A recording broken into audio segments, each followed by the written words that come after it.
Enfoques curriculares. A continuación hablaremos sobre los enfoques curriculares. Enfoque técnico de Bobbitt, Kilpatrick y Tiller se fundamenta en la racionalidad de corte asignaturista. Se basa en la medición de resultados. Modelo conductista propone una idea técnica instrumental del conocimiento, donde se lo considera como algo acabado y controlado.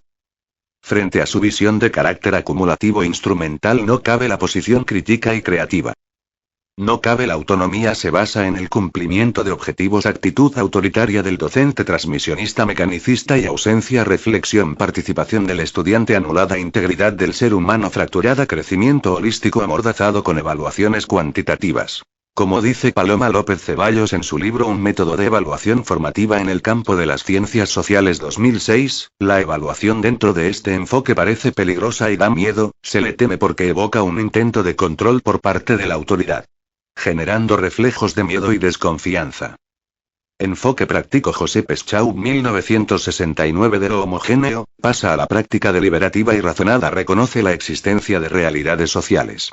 No pretende realizar cambios radicales en las instituciones educativas. Pone a mano la participación de los diferentes actores de la comunidad. Propone a la interdisciplinariedad. En términos generales, el enfoque práctico trata de entender a cada uno de los individuos, y tienen en cuenta la parte moral y de valores. Pone de manifiesto la reflexión sobre los procesos académicos. No propone cambios radicales en las estructuras y ve aún con desconfianza el papel transformador de los estudiantes y docentes sobre su propia realidad. Los docentes no son los que hacen investigación, sino los expertos técnicos, especialistas, capacitados en un paradigma de racionalidad instrumental y funcional que corresponde a los currículos técnico y práctico. Para el caso de la presente investigación se precisa de una racionalidad básicamente comunicativa de carácter habermasiano. Las concepciones de docentes y estudiantes sobre la evaluación de los aprendizajes en el programa de arquitectura se principalmente en los dos anteriores enfoques. Enfoque de transición de Stenause. El currículo como proceso derrumba también la verticalidad del modelo por objetivos y yergue a partir de una idea de flexibilidad. Abre el campo a la comunidad educativa a ser los partícipes de su propia formación. La responsabilidad del currículo recae sobre docentes y estudiantes. Bajo la anterior concepción, el docente y el estudiante aparecen en el mismo plano. Visión transformadora. Enfoque crítico social. Crítica a las relaciones de poder establecidas. Brinda a las personas ejercicio pleno de la libertad y la autonomía develando ideologías del poder. Los estudiantes llegan a este nivel. Si el sistema educativo no cumple lo anterior, resulta entonces ideológico y represivo. Permite investigar nuestras circunstancias históricas sociales, no solo para identificar el entorno, sino para entender el mundo. Compromete a las personas a participar, cooperar y a autorreflexionar impulsado por un interés emancipatorio tendiente al cambio de la educación que garantice la racionalidad, justicia y democracia, tomando como ejemplo el ECAES. Evalúa ideas innovadoras y transformadoras, las cuales se logran desde el pensamiento crítico en su última escala valorativa, la cual resulta apropiada e interesante. En la evaluación, no existe una única fórmula evaluar, el propósito es implementar en los esquemas mediadores de evaluación de cada docente un sentido humanista y crítico, los cuales son modificables y educables. Este trabajo no pretende decir cómo evaluar y no pretende dar una fórmula única para evaluar, lo que pretende es impulsar una evaluación integral con un enfoque humanista y crítico. Así pues, esta investigación surge respondiendo al carácter de la teoría crítica en el campo curricular, la cual ataca la insubordinación contra lo estatuido en distintos órdenes. En el orden de la enseñanza contra la autoridad burocrática y las relaciones de poder en el aula y lo complejo que resulta evaluar en el campo de las artes, especialmente en arquitectura. En el orden social contra el establecimiento. Por tales razones, si bien la teoría crítica del currículo tiene rápida aceptación por parte de profesional docente. Como explica la doctora Mireia Uzcategui en su libro Teoría curricular, las teorías científicas son descriptivo-explicativas, y buscan decirnos qué ocurre, en tanto que las teorías educativas son prescriptivas recomendatorias y pretenden guiar la práctica educativa indicándonos qué tenemos que hacer a través de un conjunto de recomendaciones razonadas. No busca fórmulas acabadas y generales para la construcción de la evaluación, la cual debe comprenderse como un proceso de elaboración permanente. La crítica más frecuente a la visión sociocrítica es la imposibilidad de llevarla a la práctica en las actuales condiciones en las que se desarrolla la docencia como sistemas cuantitativos con los cuales funciona la Universidad de Nariño a través de Okara. Sin embargo, es necesario aclarar que el enjuiciamiento no cae sobre este modelo, sino que para ejecutarlo requiere de un cambio profundo tanto mental como de logística del sistema educativo. Enfoque humanista. El humanismo, según Rogers citado por Rivero, J. 2003 en su artículo Evaluación de los aprendizajes desde una perspectiva humanista, es el estudio y promoción de los procesos integrales de la persona. La personalidad humana es una organización o totalidad que está en continuo proceso de desarrollo y la persona debe ser estudiada en su contexto interpersonal y social. Para este el ser humano es selectivo, capaz de elegir su propio destino. Según Rogers, el estudiante desarrollará su aprendizaje cuando éste sea significativo, además cuando se involucre a la persona como totalidad, incluyendo sus procesos afectivos y cognitivos. Es importante promover un ambiente de respeto, comprensión y apoyo. El aprendizaje es mejor si se promueve como participativo, donde el estudiante decida, mueva sus propios recursos y se responsabilice de lo que va a aprender. Es por eso que este enfoque es complementario con el crítico humanista, porque ambos en conjunto impulsan un desarrollo integral del ser humano. Afinando con la evaluación iluminativa y democrática. Este enfoque presenta los siguientes aspectos. Aspecto emocional. Requiere motivación, gestión y manejo del estrés, el cual casi nunca se tiene en cuenta por entender al ser humano por separado. Individuo con intereses propios. Estudiante crítico y autónomo, pero entendida la autonomía como productos de argumentos sólidos, y con criterio. Deliberante, trama de su propia existencia. El estudiante es un sujeto a múltiples factores, por eso es necesario abordar los efectos no observables, ante un individuo vulnerable a las circunstancias del mundo.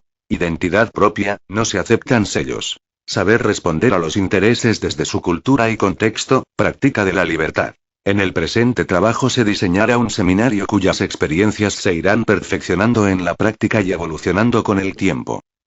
Esta forma crítica se origina en el trabajo de científicos de las ciencias sociales, conocidos como la Escuela de Frankfurt, quienes analizaron la incidencia positivista en el pensamiento del siglo XX, y se analizó la idea de que aquel pensamiento es el único para conseguir el pensamiento científico, limitando el acceso al saber mediante otras vías, permitiendo resignificar el concepto de ciencia a través de la historia y la filosofía. Estas permearon el diseño de la presente investigación. La investigación etnográfica, a diferencia de una investigación positivista que se apoya en un razonamiento técnico cuyo interés es un control burocrático o jerárquico y la reforma gerencial y la visión de los resultados es prescriptiva, en la investigación interpretativa el razonamiento es práctico tendiente al cambio de conciencia en los docentes sobre su propia acción e interesada por la transformación educativa a partir de los maestros. Su visión sobre la reforma es participativa y deliberativa, su visión sobre la política es crítica. El campo crítico y transformador de la educación requiere que se realice investigación de las respectivas prácticas, para el presente caso de la evaluación en un determinado programa, como dicen Carr y Kemis 1998 citado por Euskateli, prácticamente la investigación social crítica requiere que el investigador crítico parta de los entendimientos de intersubjetividad de los participantes, y que retornen con un programa de educación y de acción orientado al entendimiento y a las condiciones sociales de estas personas. Este método de investigación responde a una espiral autorreflexiva integrada por procesos de observación, planificación, acción, reflexión y autorreflexión. La razón de tomar el enfoque crítico humanista de la educación en la presente investigación es el de tocar el corazón de los docentes, cuyo enfoque implica un trabajo minucioso del docente por la complejidad del cómo evaluar de manera integral desde todos los niveles. Además, dado el agotamiento, saturación o desgaste de los presupuestos sobre los que se apoya el paradigma cuantitativo de la evaluación, aparecen los fundamentos de la evaluación cualitativa. La demanda de una apertura conceptual que dé cabida a resultados y a acontecimientos no previstos. El inicio de un enfoque que permita la recogida de información tanto de procesos como de productos. El comienzo de una metodología que implique un cambio del monismo al pluralismo metodológico y, una nueva visión ético-política encaminada a estimar los aspectos meritocráticos por encima de los burocráticos, se constituyen como los principales factores que propician y dan lugar a los nuevos planteamientos de la evaluación cualitativa. La invitación es transformar la conciencia hacia un enfoque transformador, propositivo desde el currículo que luce tan tímido en este aspecto. La evaluación desde el enfoque crítico humanista de la educación. Fonseca, José Gregorio en su artículo Modelos cualitativos de evaluación 2007, explica que una evaluación cualitativa se debe preocupar por presentar los sentimientos además de los hechos, requiere del uso de capacidades de intuición, comprensión y empatía, se interesa más por la descripción e interpretación que por la medición. Se utiliza como métodos principales de recogida la observación. Es interesante porque permite. Eisner 1970. No existe una única de donde derive la verdad objetiva, existen numerosas perspectivas que el evaluador debe indagar, contrastar y consensar con el estudiante. En las artes implica un reto porque cada docente tiene su estructura cognitiva y su propia verdad, esto permite crear nuevo conocimiento, el docente al hacer lo anterior implica que debe aprender constantemente e evolucionar sus conocimientos. Según Stoke, la evaluación educativa es una evaluación eficaz si se orienta más directamente a las actividades del programa que a las intenciones del mismo y si las diferentes perspectivas de valor que se encuentran presentes son tenidas en consideración al informar sobre los éxitos y fracasos del programa. En otras palabras, más que ver si cumple o no cumple, preocuparse para que el estudiante aprenda, y de ahí se deriva de entenderlo como un ser multidimensional y de las diferentes capacidades que debe tener el docente. Se debe considerar la enseñanza como un arte y al profesor como un artista. Bajo este esquema, el evaluador es una especie de experto en educación que tiene que interpretar lo que observa, tal y como sucede en un medio saturado de significados. Para ello se deben considerar tres aspectos fundamentales. A saber, el carácter descriptivo, su carácter interpretativo y, la realización de juicios de valor acerca de los méritos educativos. Se reconoce el papel que juegan las emociones en la comprensión, el aprendizaje y en la construcción del conocimiento. Es ir más allá de lo observable, inferir y detectar interacciones complejas. Se preocupa por presentar los sentimientos además de los hechos. Para ello usa teorías, modelos, esquemas y conceptos a fin de distinguir y discriminar lo relevante y explicar lo complejo y latente. Desde el punto de vista del docente demanda un entrenamiento adecuado. Indica experiencia directa con la realidad y una potente preparación teórica. Requiere el uso de capacidades de intuición, comprensión y empatía. Estas capacidades son garantía de penetración en el curso vivo de los acontecimientos. Los diversos participantes en el programa educativo contrastan sus opiniones, comparten sus significados y reformulan sus criterios. De este proceso emergen nuevos significados y sentidos compartidos. Implica nuevo conocimiento y a través del consenso, desarrollo crítico y participación propio de los sistemas alternativos de evaluación no existe una única realidad de donde derive directamente una verdad objetiva.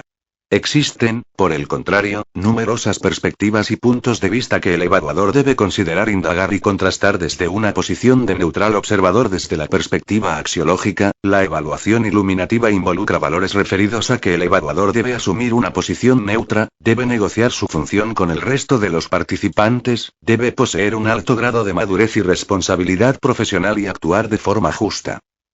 Por otra parte, la evaluación iluminativa, como modelo cualitativo, se particulariza por prestar atención a los siguientes aspectos. A. Definición de los problemas a estudiar. B. La metodología empleada. C. La estructura conceptual subyacente y D. Los valores implicados. En detalle, estos aspectos indican que el objeto fundamental de estudio en la evaluación iluminativa es el análisis de los procesos de negociación que tienen lugar en el aula. Para ello es necesario la familiarización intensiva con los problemas y el carácter de la práctica a evaluar. Los problemas no se definen con anterioridad, por tanto, la evaluación no puede diseñarse con anticipación. En cuanto a la metodología, debe ser elaborada situacionalmente como consecuencia del contrato o acuerdo con los participantes que emergen de los procesos de negociación. Debe suponer apertura y flexibilidad bajo el convencimiento de que los problemas dictan los métodos y de manera inversa. La observación, la entrevista, el análisis de documentos y los cuestionarios breves se constituyen en técnicas idóneas para comprender la variedad de información requerida. La metodología debe estar sujeta a cambios durante su desarrollo y, es de naturaleza heurística y progresiva. El valor y el derecho de los individuos que informan debe reconocerse en todo momento y deben tener la oportunidad de expresarse sobre cuestiones que les conciernen. Los participantes en el programa que han sido evaluados deben sentir que se han enriquecido al intervenir en su desarrollo. Conocer las diversas interpretaciones que hacen aquellos que viven esa realidad. Las opiniones e interpretaciones de los participantes deben expresarse, contrastarse y reflejarse en el informe de evaluación. Fomenta la cultura de la autodeterminación y la autoevaluación. Propicia la emergencia del pensamiento libre y autónomo. Está dirigido a modificar permanentemente la práctica educativa. Invita a los participantes a investigar, experimentar y a evaluar permanentemente en su propia realidad natural. Demanda al profesor como evaluador que oriente, promocione, que sea neutral, que favorezca el diálogo, la discusión, la búsqueda y el análisis. Los estudios sobre evaluación deben comprender una tendencia holística. La evaluación se debe preocupar más por la descripción y la interpretación que por la medida y la predicción. La evaluación o estimación del alcance de todo sistema de instrucción será posible y tendrá verdadero sentido si toman en cuenta las condiciones concretas de su aplicación. Resumen. Características de la evaluación cualitativa. La objetividad en la ciencia y en la evaluación es siempre relativa. Énfasis en los procesos. Facilita un proceso plural, participativo y democrático. Propende o lleva a la negociación. Se realiza en un medio natural y espontáneo. Presenta carácter meritocrático. La educación está ligada a la esfera de los valores. Utiliza como métodos la etnología y la etnografía. No admite generalizaciones, los fenómenos son únicos e irrepetibles. El alumno es tratado como sujeto, se establece una relación intersubjetiva. Su planificación es abierta, flexible y participativa. Se sustenta en currícula abiertos o semiabiertos. Se dirige a pequeños grupos. Se consideran las diferencias individuales. Heterogeneidad. Es un acto descriptivo e interpretativo. Ser pedagogo es un arte. La pedagogía debe ser una expresión de amor, sentimiento más poderoso que existe en el universo. Permite el saber escuchar, humildad y receptividad. Enfoques curriculares. A continuación hablaremos sobre los enfoques curriculares. Enfoque técnico de Bobbitt, Kilpatrick y Tiller se fundamenta en la racionalidad. Es de corte asignaturista. Se basa en la medición de resultados. Modelo conductista propone una idea técnica instrumental del conocimiento, donde se lo considera como algo acabado y controlado. Frente a su visión de carácter acumulativo instrumental no cabe la posición crítica y creativa. No cabe la autonomía. Se basa en el cumplimiento de objetivos. Actitud autoritaria del docente transmisionista mecanicista y ausencia. Reflexión. Participación del estudiante anulada. Integridad del ser humano fracturada. Crecimiento holístico amordazado con evaluaciones cuantitativas. Como dice Paloma López Ceballos en su libro Un método de evaluación formativa en el campo de las ciencias sociales 2006, la evaluación dentro de este enfoque parece peligrosa y da miedo, se le teme porque evoca un intento de control por parte de la autoridad, generando reflejos de miedo y desconfianza. Enfoque práctico. José Peschau 1969. De lo homogéneo, pasa a la práctica deliberativa y razonada. Reconoce la existencia de realidades sociales. No pretende realizar cambios radicales en las instituciones educativas. Pone a mano la participación de los diferentes actores de la comunidad. Propone a la interdisciplinariedad. En términos generales, el enfoque práctico trata de entender a cada uno de los individuos, y tienen en cuenta la parte moral y de valores. Pone de manifiesto la reflexión sobre los procesos académicos. No propone cambios radicales en las estructuras y ve aún con desconfianza el papel transformador de los estudiantes y docentes sobre su propia realidad. Los docentes no son los que hacen investigación, sino los expertos técnicos, especialistas, capacitados en un paradigma de racionalidad instrumental y funcional que corresponde a los currículos técnico y práctico. Para el caso de la presente investigación se precisa de una racionalidad básicamente comunicativa de carácter habermasiano. Las concepciones de docentes y estudiantes sobre la evaluación de los aprendizajes en el programa de arquitectura se principalmente en los dos anteriores enfoques. Enfoque de transición de Stenause. El currículo como proceso derrumba también la verticalidad del modelo por objetivos y yergue a partir de una idea de flexibilidad, abre el campo a la comunidad educativa a ser los partícipes de su propia formación. La responsabilidad del currículo recae sobre docentes y estudiantes. Bajo la anterior concepción, el docente y el estudiante aparecen en el mismo plano. Visión transformadora. Enfoque crítico social. Crítica a las relaciones de poder establecidas. Brinda a las personas ejercicio pleno de la libertad y la autonomía. Develando ideologías del poder, los estudiantes llegan a este nivel. Si el sistema educativo no cumple lo anterior, resulta entonces ideológico y represivo. Permite investigar nuestras circunstancias históricas sociales, no solo para identificar el entorno, sino para entender el mundo. Compromete a las personas a participar, cooperar y a autorreflexionar impulsado por un interés emancipatorio tendiente al cambio de la educación que garantice la racionalidad, justicia y democracia, tomando como ejemplo el ECAES evalúa ideas innovadoras y transformadoras, las cuales se logran desde el pensamiento crítico en su última escala valorativa, la cual resulta apropiada e interesante. En la evaluación, no existe una única fórmula a evaluar, el propósito es implementar en los esquemas mediadores de evaluación de cada docente un sentido humanista y crítico, los cuales son modificables y educables.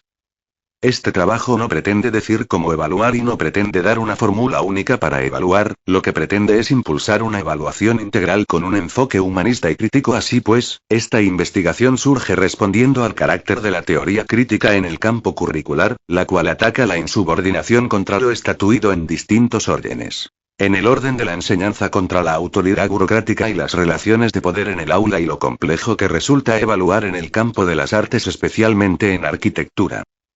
En el orden social contra el establecimiento. Por tales razones, si bien la teoría crítica del currículo tiene rápida aceptación por parte de profesional docente. Como explica la doctora Mireia Uzcategui en su libro Teoría curricular, las teorías científicas son descriptivo-explicativas, y buscan decirnos qué ocurre, en tanto que las teorías educativas son prescriptivas recomendatorias y pretenden guiar la práctica educativa indicándonos qué tenemos que hacer a través de un conjunto de recomendaciones razonadas. No busca fórmulas acabadas y generales para la construcción de la evaluación, la cual debe comprenderse como un proceso de elaboración permanente. La crítica más frecuente a la visión sociocrítica es la imposibilidad de llevarla a la práctica en las actuales condiciones en las que se desarrolla la docencia como sistemas cuantitativos con los cuales funciona la Universidad de Nariño a través de Okara. Sin embargo, es necesario aclarar que el enjuiciamiento no cae sobre este modelo, sino que para ejecutarlo requiere de un cambio profundo tanto mental como de logística del sistema educativo. Enfoque humanista. El humanismo, según Rogers citado por Rivero, J. 2003 en su artículo Evaluación de los aprendizajes desde una perspectiva humanista, es el estudio y promoción de los procesos integrales de la persona. La personalidad humana es una organización o totalidad que está en continuo proceso de desarrollo y la persona debe ser estudiada en su contexto interpersonal y social. Para este el ser humano es selectivo, capaz de elegir su propio destino. Según Rogers, el estudiante desarrollará su aprendizaje cuando éste sea significativo, además cuando se involucre a la persona como totalidad, incluyendo sus procesos afectivos y cognitivos. Es importante promover un ambiente de respeto, comprensión y apoyo. El aprendizaje es mejor si se promueve como participativo, donde el estudiante decida, mueva sus propios recursos y se responsabilice de lo que va a aprender. Es por eso que este enfoque es complementario con el crítico humanista, porque ambos en conjunto impulsan un desarrollo integral del ser humano. Afinando con la evaluación iluminativa y democrática. Este enfoque presenta los siguientes aspectos. Aspecto emocional. Requiere motivación, gestión y manejo del estrés, el cual casi nunca se tiene en cuenta por entender al ser humano por separado. La inteligencia emocional está conformada por el juego de estas dos partes interconectadas y no subordinadas por la parte lógica. De esto depende las reacciones impulsivas y las más conscientes. Amígdala controla las reacciones afectivas inmediatas ante situaciones diversas de la vida. Funcionamiento autónomo del cerebro pensante y velocidad de respuesta mayor. Neocórtex permite una reacción más adecuada y correctiva, una toma de decisiones más armónica con el cerebro pensante. Estos dos tipos de inteligencia se desempeñan en nuestra vida al estar íntimamente relacionados en todos los procesos y toma de decisiones humanas. A partir de esto, Goleman expresa la urgente de que así como se educa la inteligencia racional, se preste la debida atención al proceso educativo de la inteligencia emocional. El autor plantea de que así como se educa la inteligencia racional, se preste la respectiva atención a la inteligencia emocional, mediante el desarrollo y corrección de las estructuras del sistema nervioso. Goleman afirma que es posible y es en esta medida que va madurando el cerebro humano. Así como las decisiones que se toman con base únicamente en los sentimientos y sensaciones espontáneas son decisiones ciegas, y generalmente equivocadas, las decisiones que se toman con la lógica formal son decisiones técnicas que tampoco satisfacen el deseo genuino de ser de la persona que las toma. Existe pues una interrelación conflictiva pero posible de irse educando entre emoción y razón en la toma de decisiones. Es entonces que la evaluación dentro de un enfoque curricular sociocrítico, una educación emocional auténtica y conscientemente planificada para desarrollar en los estudiantes una emotividad o afectividad más atenta y más inteligente que los introduzca gradualmente en su propio proceso de autoconciencia emocional, aquí la autoevaluación y coevaluación. Esto significa sin duda un reto curricular y didáctico para la educación, donde se ha tenido oculto y latente los sentimientos bajo la fachada de trabajo intelectual, el cual es conceptualismo. Individuo con intereses propios. Estudiante crítico y autónomo, pero entendida la autonomía como productos de argumentos sólidos, y con criterio. Deliberante, trama de su propia existencia. El estudiante es un sujeto a múltiples factores, por eso es necesario abordar los efectos no observables, ante un individuo vulnerable a las circunstancias del mundo. La dimensión deliberativa y el drama de construir la propia vida. Es más bien un descubrirse y elegirse a uno mismo. Un atreverse a ser plenamente, racionalmente quien ya es, llega a ser lo que eres, es decir, asume del modo más creativo la pugna dialéctica entre la universalidad heroica del querer y la peculiaridad irremediable con que en ti se da. Sabater 1994. La frase de Sabater permite hacer énfasis en permitir a cada estudiante ser a través de los procesos creativos. Estamos aquí para orientar y no para interponer nuestro sello personal, evitando de esta manera mutilar las verdaderas intenciones del estudiante. La construcción de la obra de arte que este artista que es el hombre tiene la exigencia ineludible de realizar. La construcción del drama de su propia existencia, es un reto que se plantea al sujeto en su totalidad, al sujeto empírico, al sujeto inteligente, al sujeto razonable y al sujeto responsable. Sin embargo, este reto tiene su cabal respuesta y realización en el nivel del decidir y del actuar de cada sujeto, es decir, en el nivel de la responsabilidad. De lo contrario se quede en mera sensación o emoción, en un concepto de vida o en la afirmación de verdades y valores que jamás se encarnan ni se manifiestan en el espacio y en el tiempo concretos en que está transcurriendo la vida. Es entonces en el nivel de la responsabilidad, en la dimensión deliberativa, en el sujeto responsable, en el que se realiza a través de las propias decisiones cotidianas, desde las más simples hasta las más complejas, desde las más prácticas hasta las más profundas, la construcción del drama de la propia existencia, porque en el fondo la vida consiste en elegir, y en este elegir en elegirnos progresivamente y acumulativamente, porque así como cada decisión existencia tiene múltiples implicaciones prácticas, en cada decisión práctica, por más simple que parezca, está en juego la dimensión existencial, el tipo de vida que queremos edificar, el monumento de nuestra propia existencia que estamos eligiendo. Frank 1994, citado por López Calva 2006. Identidad propia, no se aceptan sellos. Saber responder a los intereses desde su cultura y contexto, práctica de la libertad. Existe muy poco en la formación tradicional de los profesores que los capacite para enfrentar esta dimensión emocional de su trabajo. Una formación auténticamente humana tiene que tener como una de sus prioridades la educación emocional para la formación de un sujeto verdaderamente responsable de sus decisiones. La educación personalizante tiene el reto no solamente de agregar atención e inteligencia a los sentimientos, sino de transformarlos asimismo en sentimientos más razonables y autocríticos, también responsables. La educación personalizante tiene en la educación emocional un elemento clarificador importante para la operativización de su tarea prioritaria de educar al sujeto gramático en busca de autenticidad. La educación personalizante es una educación que forma en elegir y facilitar la conciencia del continuo proceso de elegirse a través de decisiones, como lo afirma Dourley. La tarea fundamental de la educación personalizante es la facilitación del desarrollo de la libertad individual y grupal, libertad que los haga ser capaces de trascender y de ampliar radicalmente su horizonte. Para este punto es importante crear un clima constructivo entre docente y estudiante de manera tal que facilite la apertura entre ambos hacia la persuasión del conocimiento. Este proceso de humanización de la libertad exige un trabajo inteligente y crítico respecto a las diversas dialécticas y prejuicios que son propios del proceso de búsqueda humana. Cuando existe la vocación de educar, la enseñanza es necesariamente un acto de amor, o mejor dicho, una sucesión inteligente, crítica y responsable de actos de amor. Un proceso orientado por el amor al ser humano, cuyo rostro se concreta en cada clase, se encarna en cada alumno, se vive en cada aula, en cada curso. En el presente trabajo se diseñará un seminario cuyas experiencias se irán perfeccionando en la práctica y evolucionando con el tiempo. Esta forma crítica se origina en el trabajo de científicos de las ciencias sociales, conocidos como la Escuela de Frankfurt, quienes analizaron la incidencia positivista en el pensamiento del siglo XX, y se analizó la idea de que aquel pensamiento es el único para conseguir el pensamiento científico. Limitando el acceso al saber mediante OT.